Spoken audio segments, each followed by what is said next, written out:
ان اللہ لا یغیر ما بقوم، بے شک اللہ تعالیٰ کسی قوم کے حالات کو نہیں بدلتا ہے، حتی یغیروا ما بانفسہم، جب تک وہ قوم کے لوگ اپنے حالات کو نہ بدل لیں۔ وَإِذَا أَرَادَ اللَّهُ بِقَوْمٍ سُوءًا، اور جب اللہ تعالیٰ کسی قوم کو برباد کرنا چاہتا ہے، کسی قوم کو تباہ کرنا چاہتا ہے، کسی قوم کو زوال پذیر کرنا چاہتا ہے، فَلَا مَرَدَّ لَهُ، تو اللہ کے اس عمل کو کوئی روکنے والا نہیں ہے، وَمَا لَهُم مِّن دُونِهِ مِن وَالٍ، اور اس قوم کو اللہ کے عذاب سے کوئی بچانے والا نہیں ہے، اللہ کے عذاب سے کوئی نہیں بچا سکتا۔ یہ امت آج اس اسٹیج پر کھڑی ہے کہ سوچے اور غور کرے کہ اللہ تبارک و تعالیٰ نے اس امت کو اس بلندی سے یہاں کیوں پہنچا دیا، یہ یہاں کیوں پہنچی ہے۔ کہ امت آج اپنے حالات پر غور کرے میرے بھائیوں، اس سے اپنے سوالوں کا جواب مل جائے۔ اس امت کی پہچان توحید ہے، اس امت کو اللہ نے عزت دی تو توحید کی وجہ سے دی ہے۔ اس امت کو دنیا میں اگر نام ملا، مقام ملا، رتبہ ملا، مرتبہ ملا، رسپیکٹ ملی، سمان ملا تو توحید کی وجہ سے ملا۔ لیکن آج اس امت کے اندر بھی ایک بڑی تعداد میں شرک کا عمل کیا جا رہا ہے، عورتیں بھی شرک کر رہی ہیں، مرد بھی شرک کر رہے ہیں، مزاروں پر بھی شرک ہو رہا ہے، پتھروں کے آگے بھی سجدہ کیا جا رہا ہے، دھاگے باندھے جا رہے ہیں، تعویذ باندھے جا رہے ہیں، نقش و نگار باندھے جا رہے ہیں۔ آج اس امت کے اندر بھی شرک ہو رہا ہے۔ اور اگر آپ کو یقین نہ آئے، آپ کہ بہار میں شاید کم مثالیں ملیں گی، آپ باقی انڈیا کے اور علاقوں میں چلے جائیں۔ جیسے ہر کنکر میں شنکر کا عقیدہ ہے تو ہر مزار میں پروردگار کا عقیدہ ہے۔ اجمیر سے لے کر کے بہرائچ تک اور یو پی سے لے کر کے بنگال تک کون سا ایسا اسٹیٹ ہے جہاں مسلمانوں کے کچھ ایسے مقامات نہ ہو جہاں کسی اللہ کے ولی کی، کسی نیک انسان کی قبر پہ باقاعدہ سجدے نہ ہو رہے ہوں اور وہاں اپنی حاجتیں نہ مانگی جا رہی ہوں اور وہاں ہاتھ نہ پھیلائے جا رہے ہیں اور قوالیاں بنائی گئی، بھر دو جھولی میری یا محمد، اے محمد میری جھولی بھر دو۔ اللہ اپنے نبی سے قرآن میں کہتا ہے وَإِن يَمْسَسْكَ اللَّهُ بِخَيْرٍ فَلَا رَادَّ لِفَضْلِهِ، اے نبی اگر اللہ تعالیٰ آپ کو کوئی بھلائی پہنچانا چاہے تو کائنات کی کوئی طاقت نہیں روک سکتی، اگر اللہ تعالیٰ کوئی نقصان پہنچانا چاہے تو کائنات کی کوئی طاقت بچا نہیں سکتی، کوئی بھلائی پہنچانا چاہے تو کائنات کی کوئی طاقت روک نہیں سکتی۔ اللہ قرآن میں اپنے نبی سے بار بار کہتا ہے قُلْ لَا أَعْلَمُ الْغَيْبَ، اے نبی آپ کہہ دیجئے میں غیب کی باتیں نہیں جانتا۔ قرآن تو یہ کہہ رہا ہے اور قوالی کیا کہہ رہی ہے، بھر دو جھولی میری یا محمد، محمد صلی اللہ علیہ وسلم سے جھولی بھروائی جا رہی ہے۔ یہاں تک کہا گیا وہی جو مستوی عرش تھا خدا ہو کر اتر پڑا مدینے میں مصطفیٰ ہو کر۔ یہاں تک کہا گیا حاجیوں کعبہ دیکھ لیا، آؤ کعبے کا کعبہ دیکھ لو، یعنی نبی کی قبر کو نبی جہاں دفن ہے، نبی کے اس مقام کو کعبے سے بھی افضل قرار دیا گیا کہ وہ کعبے کا کعبہ ہے، کعبہ بھی اس کا چکر لگاتا ہے، کعبہ بھی اس کا طواف کرتا ہے۔ یہ عقیدہ مسلمانوں میں پیدا کیا گیا ہے اور اسی لیے مولانا الطاف حسین حالی نے 100 سال پہلے نقشہ کھینچا تھا، بالکل صحیح نقشہ کھینچا تھا کہ سارے کام جو غیر مسلم کرتا ہے اور ہم کہتے ہیں صاحب وہ کافر ہے، وہ مشرک ہے، وہ جہنمی ہے، وہی کام آج مسلمان کرتا ہے، وہ اپنے مندروں میں کرتا ہے، اپنے پتھر کی مورتیوں میں کرتا ہے تو ہم کہتے ہیں صاحب کافر ہے، مشرک ہے، اور مسلمان وہی کام قبروں پہ جا کے کرتا ہے تو صحیح ہو جاتا ہے۔ ایسا کیسے ہو سکتا؟ کرے غیر کر بت کی پوجا تو کافر، کواکب میں مانے کرشمہ تو کافر، چونکہ آگ پر بیر سجدہ تو کافر، جو ٹھہرائے بیٹا خدا کا تو کافر، مگر مومنوں پر کشادہ ہے راہیں پرستش کریں شوق سے جس کی چاہیں نبی کو جو چاہیں خدا کر دکھائیں اماموں کا رتبہ نبی سے بڑھائیں مزاروں پہ جا جا کے نظریں چڑھائیں شہیدوں سے جا جا کے مانگیں دعائیں نہ توحید میں کچھ فرق اس سے آوے نہ اسلام بگڑے نہ ایمان جاوے بیڑا کر کر کے بھائیو آج اس امت کا ان حرکتوں نے قبر پرستی اور مزار پرستی اور شرک میں اس امت کا بیڑا غرق کر کے رکھا اور اسی لیے اللہ کے نبی فرماتے ہیں لا تقوم الساعہ قیامت اس وقت تک نہیں آئے گی حتی یعبد الاوثان یہاں تک کہ میری امت کے اندر بھی بتوں کی عبادت ہوگی بتوں کی پوجا ہوگی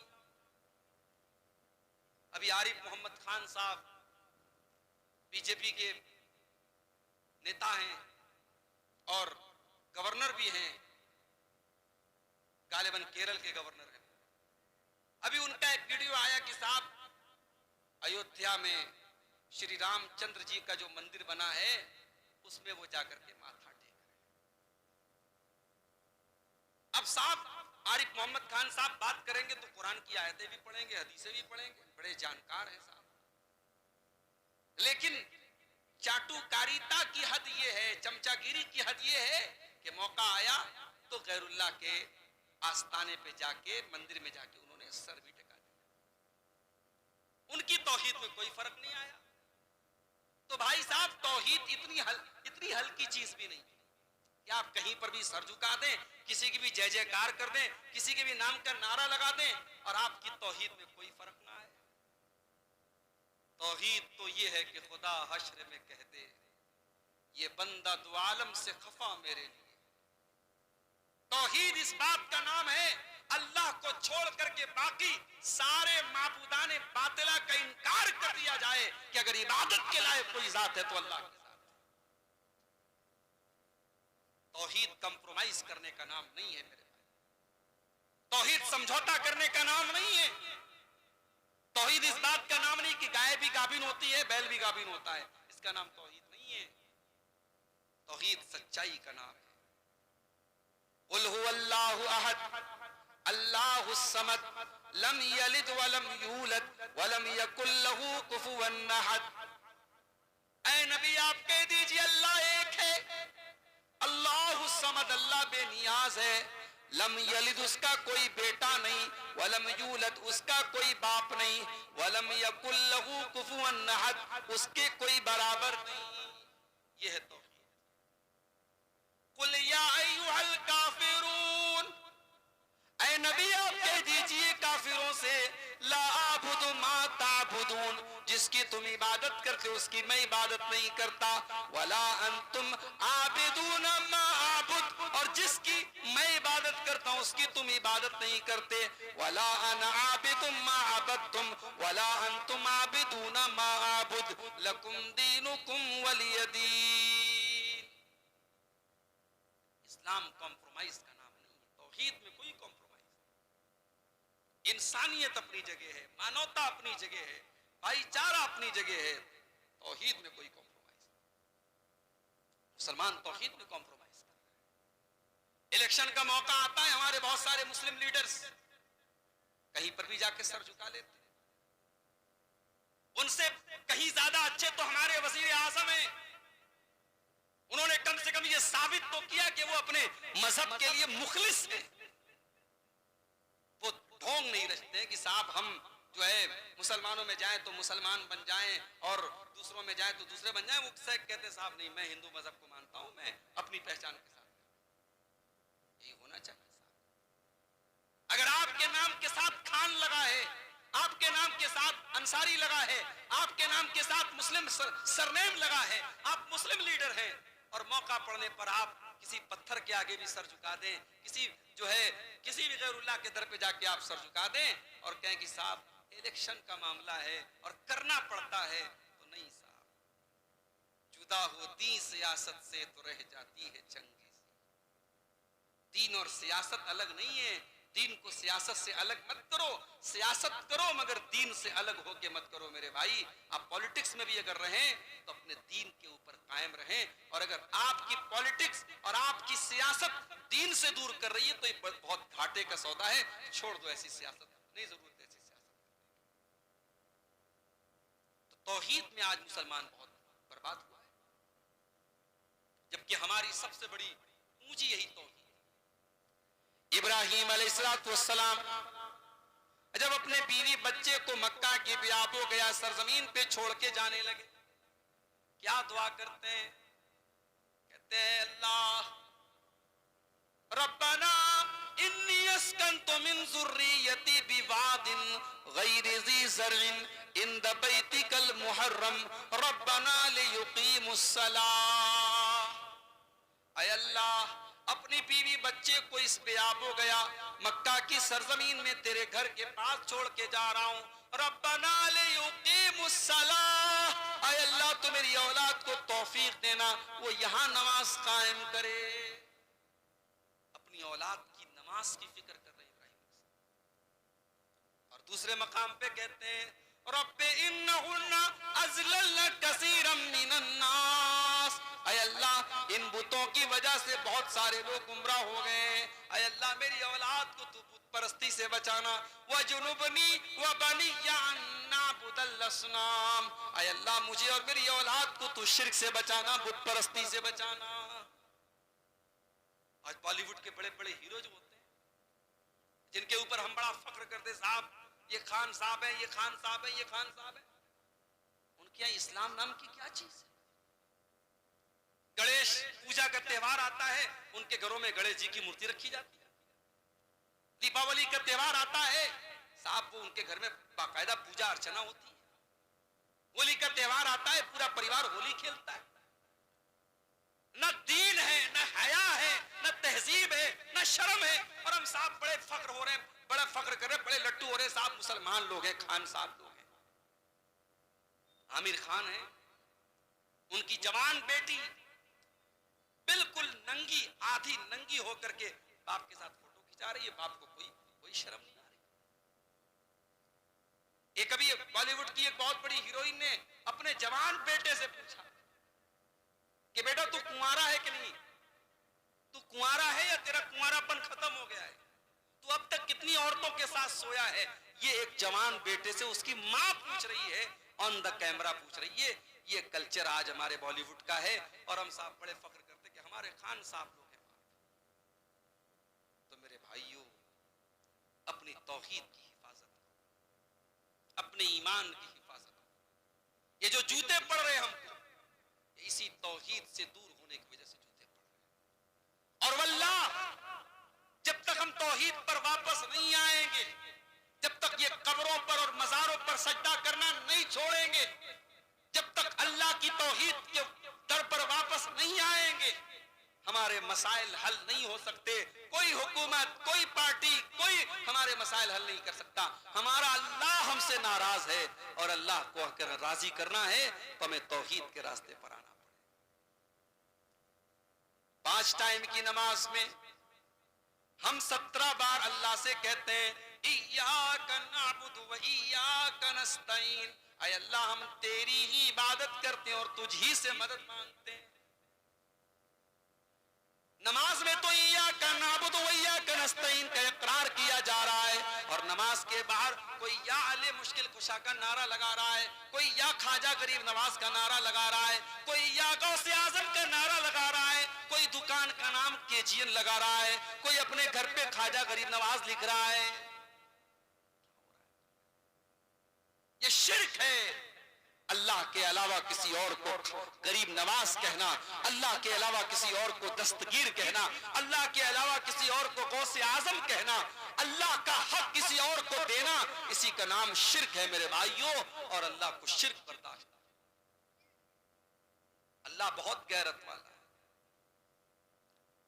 ایک شادی شدہ انسان ہے، اس کی بیوی اس سے کہے کہ میں آپ سے بہت محبت کرتی ہوں مگر میں پڑوسی سے بھی بہت محبت کرتی ہوں. رکھیں گے آپ اس کو نکاح میں؟ بیوی میری ہے، محبت کسی اور سے کرتی.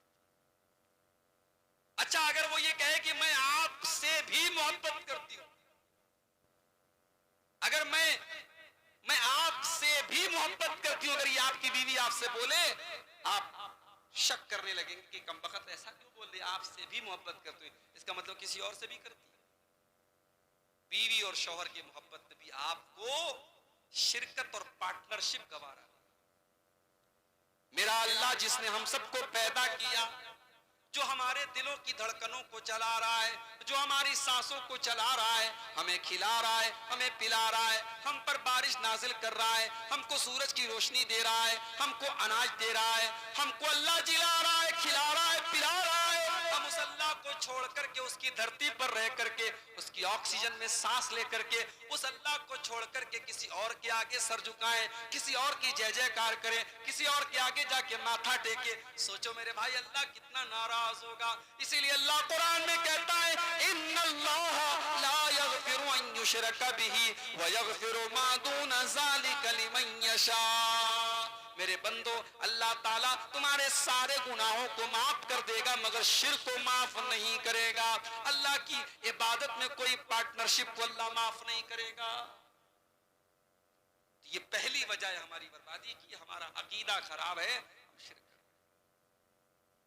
اور آگے بڑھیے. اس امت کی بربادی کی دوسری وجہ, اس امت کا نوجوان برباد ہے. دنیا کی کوئی قوم تب تک ترقی نہیں کر سکتی جب تک اس قوم کا نوجوان آگے نہ ہو. جس قوم کے نوجوان رات میں موبائل پر بیٹھ کر کے 3 بجے رات تک لڑکیوں سے چیٹنگ کرتے ہوں, جس قوم کے نوجوان شراب کے نشے میں دھت رہتے ہوں, جس قوم کے نوجوان گٹکھا کھا کھا کر کے اپنی صحت کو خراب کرتے ہوں, جس قوم کے نوجوان گندی عادتوں کے ذریعے اپنے شریر کو برباد کر رہے ہوں, جس قوم کے نوجوان زناکاری اور بدکاری کی لعنت میں گرفتار ہو رہے ہوں, جس قوم کی نوجوان لڑکیاں غیر مسلموں کے ساتھ بائکوں پر سیر کر رہی ہوں, جس قوم کی نوجوان لڑکیاں مرتد ہو رہی ہوں, جس قوم کا نوجوان حرام چیزوں میں لت پت ہو, اس قوم کا انجام میرے بھائیوں اور کیا ہو سکتا ہے. اس امت کی امید ہے نوجوان, اس امت کا کیپٹل ہے نوجوان, اس امت کی پونجی ہے نوجوان, اور نوجوانوں کو ہی آج سب سے زیادہ برباد کیا جا رہا ہے. میرے نوجوان ساتھیوں, اپنی جوانی کی قدر کرو, اپنی جوانی کی قیمت کو سمجھو. قیامت کے دن اللہ تعالیٰ تم سے سوال کرے گا تم نے اپنی جوانی کو کہاں گزارا. فرمایا لا تزول قدم ابن آدم من عند ربہ یوم القیامہ. قیامت کے دن انسان اپنی جگہ سے ہل نہ پائے گا جب تک 5 سوالوں کا جواب نہ دے دے. ان عمرہ فیما افنا, تو نے اپنی زندگی کو کہاں گزارا. وان شبابی فیما ابلا, تو نے اپنی جوانی کو کہاں گزارا. وان مالی من این اکتسبہ, تو نے مال کہاں سے کمایا. وفیما انفقہ, اور کہاں پہ خرچ کیا, کہاں سے مال کمایا. ابھی میرے ایک اکاؤنٹ میں بینک کی طرف سے میسج آیا کہ آپ کا اکاؤنٹ اسٹاپ ہو گیا. میں بڑا پریشان ہوا, یار اکاؤنٹ کیوں اسٹاپ ہو گیا. بینک گیا میں تو بینک کا مینیجر بولا کہ آپ کے اکاؤنٹ میں اسٹاپ ہم نے نہیں لگایا ہے, یہ اوپر سے لگا ہے, کرائم برانچ سے لگا ہے. میں نے کہا یا اللہ, میں نے کون سا کرائم کیا. میں بڑا پتہ لگانے کے بعد کرائم برانچ گیا, بنارس کی جو اس کی برانچ ہے وہاں گیا, تو انہوں نے نیٹ سے چیک کیا کہ ممبئی کے کسی انسان نے کمپلینٹ کی ہے آپ کے اکاؤنٹ کے بارے میں اور آپ کا اکاؤنٹ اسٹاپ ہوا. آپ پتہ کیجئے ممبئی. پھر بمبئی میں جہاں کا مسئلہ تھا وہاں میرے کچھ دوست تھے, میں نے ان کو فون کیا کہ یار ایسا ایسا مسئلہ ہے, تو انہوں نے پتہ لگایا تھانے پہ جا کر کے ممبئی میں, تو وہاں سے معلوم یہ ہوا کہ میرے اکاؤنٹ میں کہیں سے پیسہ آیا. اب بھئی میں کہیں تقریر میں جلسے میں گیا ٹکٹ بنانے کے لیے فلائٹ کا یا ٹرین کا, میں نے کہا کہ بھائی صاحب آپ 2000-5000 میرے اکاؤنٹ میں ڈال دیں. اب ظاہر ہے کہ پورے ہندوستان میں آنا جانا ہوتا ہے, کون کیا ہے میں کیا جانتا ہوں. تو ہوا کیا ہے کہ میرے اکاؤنٹ میں جو پیسہ آیا وہ کسی اور کے اکاؤنٹ سے آیا, اس کے اکاؤنٹ میں کسی اور کے اکاؤنٹ سے آیا, اس کے اکاؤنٹ میں اس طریقے سے پوری ایک چین بنی ہے. اور 15ویں نمبر پر جس کے اکاؤنٹ میں پیسہ آیا اس نے اے ٹی ایم چوری کر کے پیسہ حاصل کیا. ایک انسان نے اے ٹی ایم چوری کر کے مان لو 10,000 روپیہ اس نے اے ٹی ایم چوری کے ذریعے حاصل کر لیا, غلط طریقے سے حاصل کر لیا. اور پھر اس 10,000 کو اس نے کسی اور کو بھیجا، اس نے کسی اور کو بھیجا، اس نے کسی اور کو بھیجا، اور آخر میں کسی طریقے سے وہ میرے اکاؤنٹ میں آ گیا. تو پولیس نے اور انٹیلیجنس نے کیا کیا کہ اس پوری چین کو جتنے اکاؤنٹ آئے تھے اس سب کو بلاک. یہ حالات ہیں. اب تو بہت ہوشیار رہنا پڑے گا کہ صاحب ہم کسی سے اگر ہم کرائے کے لیے اگر ہم اپنے اکاؤنٹ میں پیسہ بھی لے دو، کیا ہے کیسا ہے پتہ کرنا پڑے گا. بہت بڑے رسک کی بات ہو گئی. آپ کے اسی جھارکھنڈ میں جامتاڑا میں نوجوانوں کی ایک بڑی تعداد یہ کام کر رہی ہے. لوگوں کو فون کر کے ان سے جھوٹ بول کر کے دھوکہ دے کر کے فراڈ کر کے ان کے اے ٹی ایم سے پیسے اڑا کر کے لاکھوں کروڑوں کی بلڈنگیں کھڑی کر رہے ہیں. میرے پیارے ساتھیوں، یہ پیسہ کمانے کے ناجائز طریقے آج ہمارا نوجوان اپنا. آئی پی ایل کا میچ چل رہا ہے، ایک ایک میچ پر سٹا ہو رہا ہے اور نوجوان سٹے بازی کے ذریعے پیسہ کما رہا ہے. یہ ڈریم 11، یہ فلاں فلاں، یہ تمام ایپ کے ذریعے حرام اور ناجائز طریقے سے پیسہ کمانے کی ہوڑ لگی ہے. میرے نوجوان ساتھیوں، اللہ نے آپ کو ہاتھ اور پیر دیے ہیں، یا تو تجارت کرو، اگر دماغ ہے اگر پیسہ ہے تو تجارت کرو، بزنس کرو، اور اگر اتنا دماغ نہیں ہے تو محنت اور مزدوری کر کے اپنی محنت مزدوری کی کمائی کھاؤ. اپنے ہاتھ پیر توڑ کر کے حرام طریقے سے پیسے مت کماؤ. اللہ نے فرمایا، اللہ کے نبی نے فرمایا، من این اکتسبہ، تم نے مال کہاں سے کمایا ہے، وفیما انفقہ، اور تم نے مال کہاں خرچ کیا ہے، اس کا بھی تمہیں حساب دینا. نوجوان آج یہ سوچتا نہیں ہے کہ اس کو اپنی جوانی کا حساب دینا ہے اللہ تعالیٰ. اللہ کے نبی فرماتے ہیں، اغتنم خمسن قبل خمسن، 5 چیزوں کی قدر کرو 5 چیزوں کے آنے سے پہلے. شبابک قبل حرمک، اپنی جوانی کی قدر کرو بڑھاپے کے آنے سے پہلے. آج جوانی ہے کل نہیں، آج طاقت ہے کل نہیں ہوگی. آج میں 650 کلومیٹر کا سفر کر کے بھوکا پیاسا بنارس سے بہار آ رہا ہوں. آپ کے دیگھل بینک، یہ بالکل آخری کونا ہندوستان کا نیپال بارڈر سے سٹا، اتنا لمبا سفر کر رہا ہوں.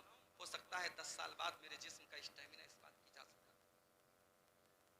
اور مجھے یہ بھی پتا ہے آپ کے اس علاقے میں 2 مرتبہ ایسا ہوا، میں تاریخ مجھ سے لی گئی، پروگرام کا میں نے وعدہ کیا، نہیں آ پایا، مجبوری آ گئی، چھٹی نہیں مل پائی. میں ٹیچر آدمی ہوں، ڈیوٹی والا آدمی ہوں، ڈیوٹی نہیں چھوڑ سکتا.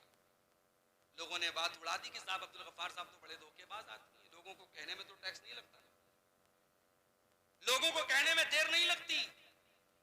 ہوا اڑا دی گئی، صاحب عبدالغفار صاحب بہت بڑے دھوکے باز آدمی ہیں، انہوں نے وعدہ کیا تھا نہیں آئے.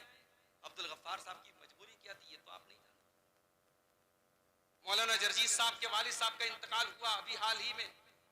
ان کے والد کی طبیعت بہت خراب تھی، وہ اٹاوا سے لکھنؤ میں لے کے آئے اپنے والد کو. انہوں نے اٹاوا سے لکھنؤ لے کے آئے اپنے والد کو. اتفاق سے میرا اور مولانا جرجیت صاحب کا پروگرام تھا نیپال، جو یو پی کی بارڈر سے سٹا ہوا نیپال کا علاقہ ہے لمبنی، وہاں پہ پروگرام. جلسے والے پریشان تھے، مجھے بار بار میسج کر رہے تھے آپ ذرا مولانا صاحب کو بولیے کہ آئے، نہیں آئیں گے تو ہماری بڑی بےعزتی ہوگی. حالانکہ جلسہ بہت بڑا تھا، وہاں مولانا جرجیت صاحب کا بھی نام تھا، میرا بھی نام تھا، مولانا جلال الدین قاسمی صاحب کا بھی نام تھا، اور بھی علماء تھے. کچھ لوگوں نے تو یہاں تک کہا کہ آج تک مولانا جلال الدین قاسمی صاحب، مولانا جرجیت صاحب اور عبدالغفار صاحب یہ لوگ کبھی ایک اسٹیج پر اکٹھا نہیں ہوئے. یہ تو بہت بڑا جو ہے چمتکار ہو جائے گا کہ تینوں لوگوں کو آپ لوگوں نے کیسے اکٹھا کر دیا. حالانکہ ایسا کوئی مسئلہ نہیں. کئی مرتبہ ہم لوگوں کا پروگرام ہو چکا ہے بمبئی وغیرہ میں، مہاراشٹر وغیرہ میں ہم لوگ ساتھ میں پروگرام کیے ہیں، گجرات وغیرہ میں. لیکن بہرحال وہاں کے نوجوان بہت پریشان تھے، مجھے بار بار کال کر رہے تھے، میسج کر رہے تھے. میں نے مولانا جرجیت صاحب کو میسج کیا، انہوں نے کہا کہ شیخ میں نہیں آ سکتا، والد صاحب کی طبیعت بہت خراب ہے. اور واقعی میں بہت خراب تھی. ان کے والد صاحب بہت نیک انسان تھے، بہت اللہ والے تھے، مجھ سے کبھی ملاقات نہیں. لیکن 2 مہینہ پہلے ویڈیو کال کے ذریعے ایک بھائی نے بات کرائی تھی، بڑی انہوں نے دعائیں دی، بڑی تعریف کی، اور کہا کہ مولانا میں علماء کی بڑی عزت کرتا ہوں. اور ایک بہت بڑے ہماری جماعت کے عالم تھے مولانا داؤد راز صاحب، ان کا نام انہوں نے لے کے کہا کہ مولانا میں نے علامہ داؤد راز صاحب کی جوتیوں کو سیدھا کیا ہے.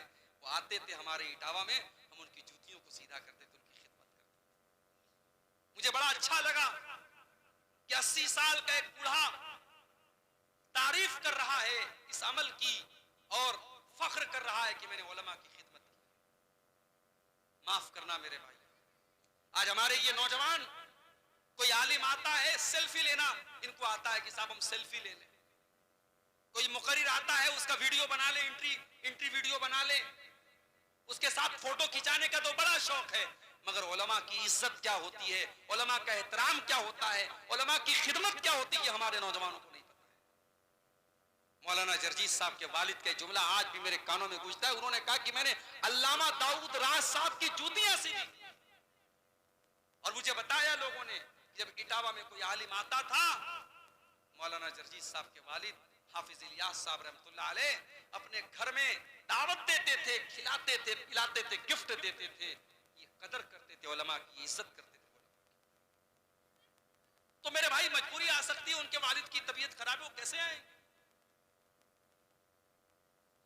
2 سال پہلے میرے ساتھ بہت بڑا ایکسیڈنٹ ہوا تھا. یو پی کے ایک پروگرام سے میں لوٹ رہا تھا, میری پوری کار جو ہے ٹرک میں جا کے لڑ گئی. پوری کار بالکل دھوست ہو گئی, برباد ہو گئی, جان بچ گئی ہماری. ڈیزائر کار تھی, آگے اس میں اگر وہ نہ لگا رہتا, کیا نام ہے اس کو, جو اس میں وہ گیس ہوتی ہے, کیا بولتے ہیں, بمپر نہیں بھائی, جو جان بچانے کے لیے لگا رہتا اس کے اندر, ایئر بیگ. ایئر بیگ نہ ہوتا تو اللہ تعالیٰ نے حفاظت کی, خطرناک حادثہ ہوا. ظاہر تو مجھے کوئی چوٹ نہیں آئی, مگر 1 ہفتے تک ایسا لگ رہا تھا پوری باڈی ہل رہی ہے, دکھ رہا تھا, پورا بدن دکھ رہا تھا, اتنا خطرناک حادثہ ہوا. پیچھے جو ہمارے ساتھی گئے تھے ان کے تو سر میں چوٹ لگی تھی خطرناک طریقے سے, اور تو ایسا بے ہوش ہو گیا, مجھے لگا وہ تو اللہ کو پیارے ہو گئے. ڈرائیور کے پیر میں خطرناک چوٹ آئی تھی. اور اسی کے 1-2 دن کے بعد میرا پروگرام تھا جھارکھنڈ میں, پاکڑ میں. اب میں کہہ رہا ہوں بھائی میں نہیں آ سکتا یار, طبیعت نہیں صحیح ہے, اتنا بڑا حادثہ ہوا ہے. ارے شیخ آپ نہیں آئیں گے تو یہ ہو جائے گا, وہ ہو جائے گا, ہم کیا جواب دیں گے بھائی, مجبوری ہو سکتی ہے. کوئی انسان اگر وعدہ کرنے کے بعد نہیں آیا ہے تو ضروری نہیں کہ اس نے وعدہ خلافی کی ہو, اس کے ساتھ مسائل ہو سکتے ہیں, اس کے گھر میں کوئی مسئلہ ہو سکتا ہے, کوئی بیماری ہو سکتی ہے, کوئی حادثہ ہو سکتا ہے. ابھی اس علاقے میں 2 بار ایسا ہوا کہ میں ٹائم دے کے نہیں آیا. اب مجیب الرحمان صاحب بھی پریشان ہے کہ شیخ نہیں آپ آ جائیے. کٹیہار سے میرے پاس فون آ رہا ہے کہ نہیں مولانا آپ آ جائیے. اور میں جانتا تھا موسم خراب ہوگا, یہی حالات ہوں گے, سامنے 20-25 لوگ بیٹھے ہوں گے بس. بھئی جب مجمع ہوتا ہے تو بولنے والے کو بھی اچھا لگتا ہے, مجمع کم ہوتا ہے تو بولنے والے کا حوصلہ بھی ڈاؤن ہو جاتا ہے, فرق پڑتا ہے. میں جانتا تھا موسم خراب ہوگا, پبلک رکے گی نہیں, لیکن اب وعدہ ہو چکا ہے اور میں نے سوچا چلو بھائی کم سے کم 2 بار ایسا ہو چکا ہے, آج تو کسی طریقے سے پہنچتا ہوں. میرے گھر والے منع کرتے ہیں آپ 4 ویلر کا سفر مت کیا کیجئے, روڈ کا سفر مت کیا کیجئے, رسک ہے. ہمارے ڈرائیور صاحب بیچارے بڑی سپیڈ میں چلا کے لے کے آتے ہیں, وہ ہمارے بڑے جان پہچان کے ڈرائیور ہیں, اچھے ڈرائیور ہیں. میں بہار میں کہیں جاتا ہوں ان کو لے کے جاتا ہوں, بھروسہ ہے مجھے, لیکن ہے تو انسان. گاڑی چل رہی ہے 100 کی سپیڈ میں, 150 کی سپیڈ میں, سامنے سے کچھ بھی آ سکتا ہے, بلی آ گئی, کتا آ گیا, پھر گاڑی کنٹرول کرنا مشکل ہے, تو کیا ہوگا بھائی. تو یہ جان ہتھیلی پہ رکھ کے ہم لوگ چلتے ہیں میرے. اور میں تو کبھی کبھی سوچتا ہوں کہ جتنا میں نے بائی روڈ سفر کیا, میں فخر کے طور پہ نہیں کہتا ہوں, اللہ کا شکر ادا کرتا ہوں کہ جتنا بائی روڈ اور جتنا لمبا لمبا سفر میں نے کیا ہے شاید کسی نے کیا ہو. اور صرف سفر کرنا نہیں ہوتا, ایسا بھی ہوا ہے بنارس سے 600 کلومیٹر دور دھنباد میں میرا پروگرام تھا, ابھی 1 مہینہ ہو رہا ہے, اور اتفاق سے وہ پروگرام 20 کے دن میں تھا. ہمارے مجیب الرحمان بھائی نے جب ہمارے آج کی یہ پروگرام کی ڈیٹ لی, میں نے کہا کہ دیکھیے میں جمعرات کے علاوہ کوئی اور دن ٹائم نہیں دے سکتا, جمعرات کے علاوہ کوئی اور دن ٹائم آپ مجھ سے لیں گے, مجھے چھٹی لینا پڑے گا, میں ٹیچر آدمی ہوں, چھٹی میرے پاس نہیں ہوتی. جمعرات کے دن آپ لیں گے, میں کوشش کروں گا آنے کی, اگلا دن جمعہ رہے گا, مسئلہ نہیں رہے گا میرے. دھنباد میں پروگرام تھا, بدھ کا دن تھا, بنارس سے کار لے کے 600 کلومیٹر جانا, رات میں پہنچنا, پروگرام کرنا, پھر واپس آنا بنارس. بدن کا انجر پنجر ڈھیلا ہو جاتا ہے میرے بھائی, ہاتھ پیر کام کرنے بند کر دیتے. اور رزق الگ ہوتا ہے کہ بھاگنا ہے، آنا ہے، جانا ہے، مگر ہمیں اللہ کی ذات پر بھروسہ ہوتا ہے، ہم اچھے کام کے لیے جا رہے ہیں، ہم کسی برے کام کے لیے، کسی غلط کام کے لیے نہیں جا رہے، اللہ کے دین کی باتوں کو پہنچانے جا رہے ہیں، قرآن و حدیث کی باتوں کو پہنچانے جا رہے ہیں۔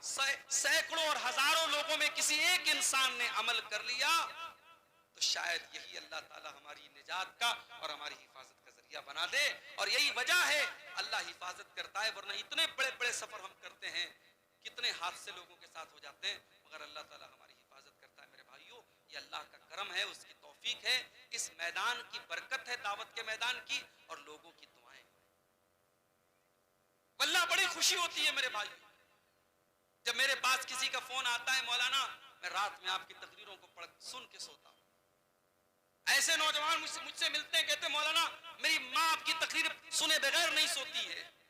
ہمیں لگتا ہے کہ یار یہ ہمارا راتوں کو جاگنا، یہ ہمارا اتنے لمبے لمبے سفر کرنا، اور لوگ کہتے ہیں مولانا آپ کی صحت گر گئی، آپ کا چہرہ ڈاؤن ہو گیا ہے۔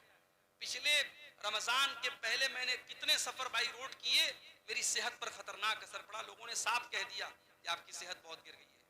لیکن یہ ساری تھکاوٹ اور یہ ساری صحت کا نقصان میرے بھائیوں ختم ہو جاتا ہے جب ہم یہ سنتے ہیں کہ کوئی اللہ کی بندی یا بندہ ہماری تقریروں کو سن کر کے سدھر گیا، اس کی اصلاح ہو گئی، ہمیں لگتا ہے یار ہماری محنت کا۔ تو میرے نوجوان بھائیوں، اپنی نوجوانی کی قدر، آج طاقت ہے عبدالغفار صاحب کے اندر، کل نہیں۔ آج دوڑ سکتا ہوں، کل نہیں دوڑ پاؤں، آج آ سکتا ہوں اتنا لمبا سفر کر کے، کل نہیں آ پاؤں گا۔ جب تک طاقت ہے، جوانی ہے، اللہ کی رضا کے کاموں میں، نیکی کے کاموں میں، اچھے کاموں میں اپنی طاقت کو استعمال کرو۔ میرے نوجوان ساتھیوں، آج آپ کی خرابی سے امت کی خرابی ہے، آپ کی بربادی سے امت کی بربادی۔ اور آگے بڑھیے، امت اگر آج بربادی کے تانے پر پہنچی ہے تو اس کی ایک بہت بڑی وجہ امت کی عورتوں کا بگاڑ ہے۔ عربی کا ایک جملہ ہے، المرأۃ نصف الامہ، عورت امت کا آدھا حصہ ہوتی ہے۔ دنیا کی آدھی آبادی عورت کی ہوتی ہے، اور باقی آدھی آبادی کو جنم دینے والی بھی عورت ہوتی ہے، مرد کو جنم دینے والی بھی عورت ہوتی ہے۔ عورت بگڑ جائے، عورت خراب ہو جائے، عورت برباد ہو جائے تو سماج صحیح نہیں ہو سکتا۔ اور پھر عورت، مسلمان عورت کی اپنی ایک پہچان ہوتی ہے۔ مسلمان عورت جب نقاب پہن کر کے نکلتی ہے تو منافقوں اور کافروں کے سینوں پر سانپ لوٹتے ہیں کہ یہ کون آ گئی۔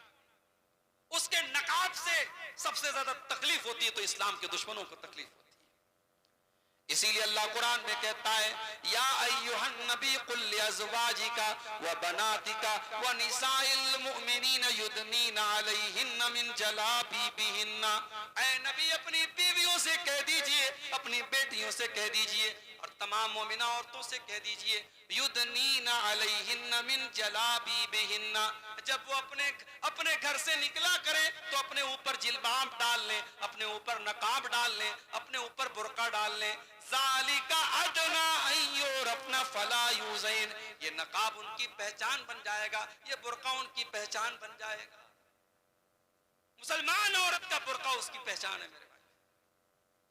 آج بنگال کا علاقہ آپ سے قریب ہے، بنگال میں جلسوں میں جاتا ہوں، مردوں کا پنڈال لگا ہے، بیچ میں ایک جو ہے ہلکا سا وہ باؤنڈری دیا ہوا ہے، دوسری طرف عورتیں بیٹھی ہوئی ہیں اور سب بغیر نقاب کے بیٹھی ہوئی ہیں۔ یہ مناسب نہیں ہے میرے بھائی۔ نقاب کوئی یو پی اور بہار کا کلچر نہیں ہے کہ صاحب یو پی کی عورتیں نقاب پہنتی ہیں، بہار کی پہنتی ہیں اور بنگال کی نہیں پہنتی ہیں، کیرلا کی نہیں پہنتی ہیں، تمل ناڈو کی نہیں پہنتی ہیں۔ یہ نہیں ہونا چاہیے۔ نقاب مسلمان کا کلچر ہے۔ بہار ہو، بنگال ہو، یو پی ہو، جھارکھنڈ ہو، ہر جگہ اور ہر علاقے پر نقاب اپلائی ہوتا ہے۔ نقاب کا تعلق کسی کاسٹ سے، کسی ایریا سے، کسی برادری سے نہیں۔ آج مسلمان عورتیں، اللہ معاف کرے، بڑی خرابیاں ہماری عورتوں کے اندر بھی پائی جا رہی۔ سب سے بڑی خرابی تو یہ ہے کہ ہماری عورتیں دین سے دور ہیں۔ اور آج کا یہ پروگرام میرے خیال سے مدرسہ، کیا نام ہے، مخرجہ للبنات، لڑکیوں کا ادارہ ہمارے مجیب الرحمان بھائی نے قائم کیا۔ مجھے بڑی خوشی ہوتی ہے، میں گیا ہوں بعض لڑکیوں کے اداروں میں اور مجھے حیرت ہوتی کہ کیسے یہ ادارے چلتے ہیں. بڑی قربانیاں لوگ دیتے ہیں صاحب. وہ عورتیں وہ لڑکیاں اپنے گھروں کو چھوڑ کے, اپنے ماں باپ کو چھوڑ کے, ایسا نہیں کہ وہ ہاسٹل میں بڑے محل میں رہتی ہیں, ٹوٹے پھوٹے سے کمرے ہوتے ہیں اور فیسلٹی بہت کم ہوتی ہے, مگر اپنے گھر بار کو چھوڑ کے, اپنے ماں باپ کو چھوڑ کے ہاسٹلوں میں رہنے والی یہ لڑکیاں کیوں آتی ہیں؟ تاکہ دین سیکھ لیں, قرآن سیکھ لیں, حدیث سیکھ لیں, امت کی بھلائی کی باتیں سیکھ لیں اور جا کر کے ایک اچھا دعوت کا کام کریں. میرے بھائیو, آج ہماری عورتوں کے اندر دین کی جانکاری نہ کے بعد, اور آپ دیکھیے آپ کے بہار میں اور آپ کے بنگال میں بڑی تعداد میں مسجدوں میں عورتوں کا انتظام نہیں. آپ کے گاؤں میں ہے؟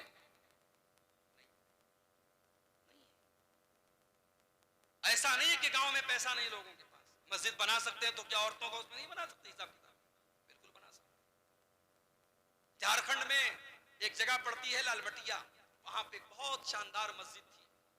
میں گیا وہاں جمعہ پڑھانے, میں نے کہا کہ صاحب اتنی بڑی مسجد ہے, ہزاروں کی تعداد میں مرد حضرات آئے ہیں عبدالغفار صاحب کو سننے کے لیے, کہ آپ کی عورتوں کو دین سیکھنے کی ضرورت نہیں ہے, دین سننے کی ضرورت نہیں ہے؟ میں نے لوگوں سے کہا کہ آپ کے اللہ نے بہت دولت دی ہے وہاں, چونکہ کوئلے کی کان ہے, بہت پیسہ ہے لوگوں کے پاس. میں نے کہا آپ اگر کوشش کیجیے, آگے بڑھیے, آپ ایک دن میں اگر محنت کریں گے عورت کا انتظام کر سکتے ہیں مسجد. اگلی بار 1 سال کے بعد جب میں گیا اس مسجد میں, دیکھا شاندار عورتوں کا بھی پورا پورشن بنا دیا ہے اور عورتیں بھی بڑی تعداد میں جمعہ کی نماز میں آ گئی. عورتیں پیاسی ہیں دین کی, ان کو طلب ہے دین کی, آپ ان کی طلب کو پورا نہیں کر رہے. وہ چاہتی ہے کہ ہمیں دین سکھایا جائے, ہمیں دین بتایا جائے. اور معاف کیجئے گا, یہ جلسوں اور تقریروں میں عورتیں جو آتی ہیں مجھے پتا ہے وہ تقریر سنتی کم ہے, مارکیٹ میں زیادہ ٹہلتی رہتی ہے. مارکیٹ میں میرا ٹھیلا میں زیادہ لگی رہتی ہے, جلسے میں کم آتی ہیں. جلسوں سے دین نہیں سیکھیں گی. آپ عورتوں کا انتظام مسجد میں کیجئے اور ہر خطبے میں عورتوں کو لے کے آئیے اور پھر گھر کی عورتوں کو دین سکھائیے. اللہ کے نبی فرماتے ہیں نعم النساء, حضرت عائشہ فرماتی ہیں نعم النساء نساء الانصار, انصار کی عورتیں بڑی بہترین عورتیں ہوتی ہیں. لا يمنعهن الحیاء ان يتفقهن فی الدین, وہ دین سیکھنے کے معاملے میں شرماتی نہیں ہیں. عورتیں دین سیکھنے کے معاملے میں شرماتی نہیں. انصار کی عورتیں دین سیکھنے کے معاملے میں شرماتی نہیں تھی. وہ نبی کے پاس آ کر کے بڑے پرائیویٹ قسم کے مسئلے پوچھتی تھی, حیض کا مسئلہ پوچھتی تھی, میاں بیوی کے ملاقات کا مسئلہ, بڑے پرائیویٹ قسم کے مسئلے بھی پوچھتی تھی. وہ دین سیکھنے کے معاملے میں شرماتی نہیں تھی. تو اپنی عورتوں کو دین سکھاؤ میرے بھائی. آج عورتوں کے اندر بڑی جہالت ہے. شادیوں میں عورتیں کیا کیا کر رہی ہیں, سندور لگا رہی ہیں, ماتھے کی بندیا ٹیکا لگا رہی ہیں. ہمارے بنارس میں ایک جگہ شادی تھی, شادی کے موقع پر لڑکی کو بہت سارا سامان دیا جا رہا تھا, اس میں ایک سہاگ کی پڑیا تھی. میں نے کہا یہ کیا؟ بولے سہاگ کی پڑیا ہے. اس میں کیا ہے؟ سندور ہے, اس میں کچھ جڑی بوٹی ہے, کچھ سامان ہے, اس کا نام رکھ دیا سہاگ کی پڑیا. اسلام میں کوئی سہاگ واگ نہیں ہے صاحب. اسلام میں شادی شدہ عورت کی سہاگ کی کوئی نشانی نہیں. لڑکی نے نکاح کر لیا, بس یہی نشانی ہے. اس کے گلے میں منگل سوتر کا ہونا, اس کے بال میں جو ہے وہ سندور کا ہونا, اس کے ماتھے پر بندیا کا ہونا, یہ سب جہالت ہے, یہ سب غیر اسلامی کلچر ہے. اسلام کا اس سے کوئی تعلق نہیں. عورتوں میں بہت ساری جہالت ہے. شادی ہوتی ہے صاحب, اس میں دیکھ لیجیے کتنی رسمیں ہیں. ہلدی کی رسم ہو رہی ہے, شادی کے 1 دن پہلے رات میں بیٹھ کر کے عورتیں گانا گا رہی ہیں, ناچ رہی ہیں. مسلمان کی بات کر رہا ہوں, ان کے گھروں کی بات کر رہا ہوں. ناچ گانا ہو رہا ہے. وہ دیہاتوں میں پتہ نہیں کیا کیا برہا وغیرہ گاتی ہیں, گیت گاتی ہیں لڑکیاں, جوان عورتیں وہ آ کے گیت گاتی ہیں شادی کے موقع پر. یہ ساری چیزیں غلط ہیں. ہلدی کی رسم ہوتی ہے, شادی کے 2-4 دن پہلے ہلدی لگتی ہے دلہن کو. اب اس میں جتنی لڑکیاں آتی ہیں سب ہلدی کلر کا کپڑا پہنتی ہیں. دعوت ہوتی ہے, غریب آدمی بیچارہ شادی کرنے کے لیے اٹھتا ہے, پریشان ہو جاتا ہے کہاں سے شادی کروں. غریب آدمی کے لیے شادی کرنا چیلنج ہو چکا ہے. بیچارہ بینک سے لون لیتا ہے, قرضے لیتا ہے, گھر مکان بیچتا ہے, تب جا کر کے غریب اپنی بیٹی کی شادی کرتا ہے. میری ماں اور بہنوں, آپ کی ذمہ داری, اگر آپ تک میری آواز پہنچ رہی ہے, آپ کی ذمہ داری بہت بڑی ہے. یہ رسم و رواج جب تک آپ نہیں چاہیں گی نہیں ٹوٹ سکتے، اور جس دن عورتیں چاہیں گی انشاءاللہ یہ جہیز کی رسم، یہ بارات کی رسم، یہ منگنی کی رسم سب ختم ہو جائے گی۔ عورتیں اگر طے کر لیں، عورت کے اندر اللہ تعالیٰ نے بات منوانے کی بڑی طاقت، عورت بات منوانا جانتی ہے۔ بھائی فرعون اتنا بڑا ظالم تھا، کسی کی بات نہیں مانتا تھا، مگر فرعون اپنی بیوی کی بات مان گیا۔ جب موسیٰ علیہ السلام حضرت آسیہ کی گود میں پہنچے، فرعون کی بیوی کی گود میں پہنچے، تو فرعون کی بیوی نے کیا کہا؟ وَقَالَتِ امْرَأَتُ فِرْعَوْنَ لَا تَقْتُلُوهُ عَسَىٰ أَن يَنفَعَنَا أَوْ نَتَّخِذَهُ وَلَدًا۔ فرعون کی بیوی نے کہا کہ اے میرے سرتاج، اس بچے کو قتل نہ کیجئے، یہ بچہ کل ہمیں فائدہ پہنچائے گا، ہمارے کام آئے گا۔ تو فرعون کی بیوی، بہت ظالم تھا فرعون، مگر فرعون کی جب بیوی بولی کہ اس کو قتل مت کیجئے تو فرعون مان گیا۔ اس نے کہا ٹھیک ہے، تم کہتی ہو تو مان جاتا ہوں، اور فرعون نے اپنی بیوی کی بات مان لی۔ تو میرے بھائیو، اپنے گھر کی عورتوں کو دیندار بناؤ تاکہ وہ اپنے شوہروں سے دین کی باتیں منوائیں۔ شوہر سگریٹ پی رہا ہے، بیوی ایسی ہو شوہر کی سگریٹ چھڑوا دے۔ شوہر شراب پی رہا ہے، بیوی ایسی ہو شوہر کی شراب چھڑوا دے۔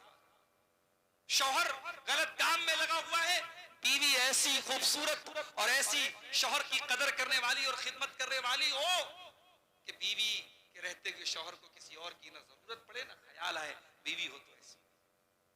اسی لیے اللہ کے نبی سے پوچھا گیا ای النساء خیر، اے اللہ کے نبی سب سے بہترین عورت کون سی ہوتی ہے؟ آپ نے فرمایا التی تسرہ اذا نظر، جب شوہر دیکھے تو خوش ہو جائے۔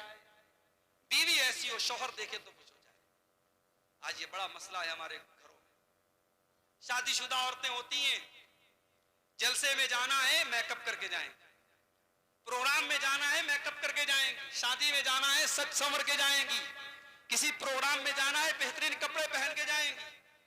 شوہر جب گھر میں آتا ہے تو وہی پھٹا پرانا کپڑا، وہی مسالے کی مہک، وہی تیل کی بدبو، وہی پسینے کی مہک۔ کیا کر رہی ہو تمہاری زیب و زینت کا، تمہارے میک اپ کا، تمہارے اچھے کپڑے کا سب سے پہلا حقدار تو تمہارا شوہر ہے۔ اس کے لیے تم سجتی نہیں ہو، اس کے لیے صبرتی نہیں ہو، اور زمانے کے لیے تم میک اپ کرتی ہو۔ اللہ کے نبی فرماتے ہیں بہترین عورت وہ ہے التی تسرہ اذا نظر، جب شوہر دیکھے تو خوش ہو جائے۔ وتطیعہ اذا امر، اور جب شوہر کوئی حکم دے تو بیوی اس کی بات مان لے۔ ولا تخالفہ فی نفسها ومالہ بما یکرہ، اور اپنی آبرو کی حفاظت کرے اور شوہر کے مال کی حفاظت کرے۔ تو عورتوں کا بگاڑ یہ امت کا بگاڑ بن رہا ہے میرے بھائی، اور ہمارے یو پی میں تو حالات بہت خراب ہیں۔ ابھی ہمارے ایک دوست کہنے لگے کہ مولانا جب ہم سڑک پہ چلتے ہیں، روڈ پہ چلتے ہیں، اور کوئی برقع والی لڑکی بائک پر نظر آتی ہے تو غور کرنا پڑتا ہے کہ بائک پر جو لڑکا بیٹھا ہے وہ مسلم ہے کہ غیر مسلم ہے۔ حالات یہ ایک بڑی تعداد میں مسلمان لڑکیاں آج غیر مسلم لڑکوں کے ساتھ نظر آتی ہیں بائک پر ٹہلتے۔ ابھی صرف بائک پر نظر آ رہی ہیں، آگے کیا معاملات ہو رہے ہیں اللہ عالم، لیکن حالات اس اسٹیج پر پہنچ چکے ہیں۔ مسلمان کی لڑکی کالج میں جا رہی ہے، مسلمان کی لڑکی کوچنگ میں جا رہی ہے، مسلمان کی لڑکی ٹیوشن کرنے جا رہی ہے، اور غیر مسلم لڑکوں کے ساتھ دوستی کر رہی ہے، گھوم رہی ہے، پھر رہی ہے، گل چھرے اڑا رہی ہے۔ اور پھر حالات یہ بھی آتے ہیں کہ صاحب ان کے ساتھ فرار ہو جاتی ہے اور اپنے ماں باپ کی ناک کٹوا کر کے اس کے مذہب میں داخل بھی ہو جاتی ہے، مرتد بھی ہو جاتی ہے۔ کتنے واقعات ہو چکے ہو رہے ہیں۔ ہمیں اپنی لڑکیوں کو، اپنے گھر کی عورتوں کو کم سے کم اس لائق تو بنائیں میرے بھائی کہ کوئی سوشل میڈیا پہ آ کے کوئی ان کو آئی لو یو اور محبت کا اقرار کر کے کوئی ان کو اپنے جال میں نہ پھنسا لے۔ کم سے کم اس لائق تو اپنی بچیوں کو بناؤ۔ ایمان اتنا حقیر ہے، ایمان اتنا سستا ہے، کسی نے محبت کے دو چار بول دیے، کسی نے آئی لو یو بول دیا، کسی نے محبت کا اقرار کر دیا، یہ لڈو ہو گئی، اپنا دین، اپنے جان، اپنی آبرو سب برباد کر ڈالی۔ نہیں میرے بھائی، نہیں میری ماں اور بہن، اپنے ایمان کی حفاظت، اپنے دین کی قدر کرو، اپنے ایمان اور توحید کی حفاظت کرو۔ ہم نے حضرت سمیہ کا واقعہ پڑھا ہے۔ سمیہ بوڑھی ہو چکی ہے، جوان بیٹا آنکھوں کے سامنے موجود ہے، اور ابو جہل کہتا ہے سمیہ اگر تو نے محمد کا دین نہ چھوڑا، اسلام نہ چھوڑا، اے سمیہ تیرے جوان بیٹے کے سامنے تجھے ننگا کر دیں گے۔ ایک ماں اپنے جوان بیٹے کے سامنے ننگی ہو جائے، یہ کوئی معمولی بات تو نہیں ہے میرے بھائی، بڑی آزمائش کی بات۔ سمیہ کا جوان بیٹا ان کی آنکھوں کے سامنے ہے، اور ابو جہل کہتا اگر تو نے محمد کا دین نہیں چھوڑا ہم تجھے ننگا کر دیں گے۔ سمیہ نے یہ آزمائش بھی گوارا کر لی، اور جوان بیٹے کے سامنے اس کے بدن کا کپڑا اتار دیا گیا، اور ابو جہل نے برچھی مار کر کے ان کی شرمگاہ پر حملہ کر کے ان کو شہید کر ڈالا۔ سمیہ نے جان دے دی، سمیہ نے خون بہا دیا، سمیہ اللہ کو پیاری ہو گئی، سمیہ اللہ کی راہ میں شہید ہو گئی، مگر اپنے ایمان اور توحید سے کوئی سمجھوتا نہ کیا۔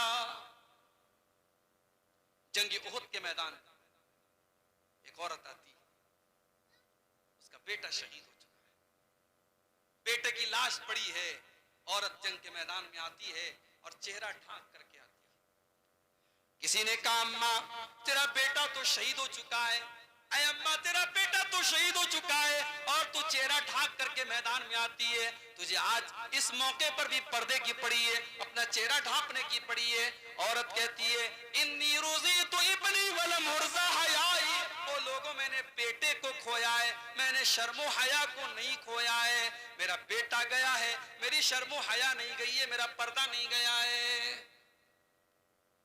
فلسطین کے حالات ہماری آنکھوں کے سامنے، وہاں کھانے کو کھانا نہیں ہے، پینے کو پانی نہیں ہے۔ مدد کرنے والے جب کھانا لے کر کے پہنچتے ہیں، کیمرہ لے کر کے فوٹو کھینچنے کے لیے، اور جب وہ گھر میں داخل ہوتے ہیں فلسطین کے مسلمان کے گھر میں، جوان لڑکی سامنے آتی اور جیسے دیکھتی کیمرہ ہے فوراً جلدی سے سائیڈ ہو جاتی ہے۔